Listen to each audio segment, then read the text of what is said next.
The current state for independent living with people with disabilities is quite a mess here in Ontario.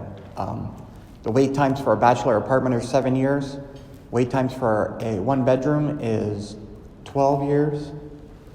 The current provincial government has decided to put $6.4 billion into long-term care homes. It costs taxpayers $210 a day for one individual in a long-term care home. In supportive housing, it costs anywhere between $130 to $180 a day.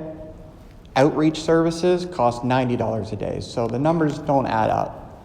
And I'm hoping that you will take a look at affordable housing for people with disabilities.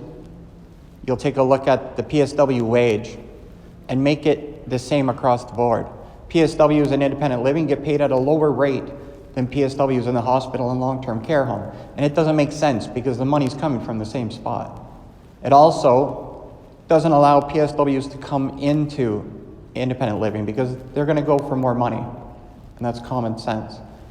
And the next one is, persons with disabilities that are on ODSP right now, currently in Toronto, live anywhere between $12,000 and $14,000 below the poverty line.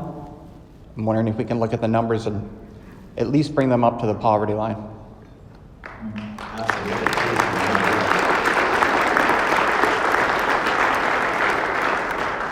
Well, I'm really glad that you raised all of those issues, and I know that we had a chance to speak before my remarks, and I'm glad that you did share directly with me the suggestions that you have. I will tell you, we are considering everything that you're talking about, but there is something kind of embedded in what you were discussing that I really believe government needs to find a better way to deal with. You pointed out that the amount that it takes, for example, for someone to live in long-term care or be in a hospital versus being at home, having proper community supports, as one example, that there's really no comparison. It's far less expensive to do it, I will say, the right way. One of the biggest challenges that we have inside of government is that the way that we deal with our budgeting process, from my perspective, is not dynamic enough or nimble enough. I see Dave back there laughing. It's not dynamic enough or nimble enough to take into account on a quick basis, on a rapid basis, exactly what you're talking about, as opposed to building in envelopes of funding that are somewhat rigid. And so there's something there that we need to unpack as it relates to the topic you're talking about, and just generally speaking, how governments deal with budgeting.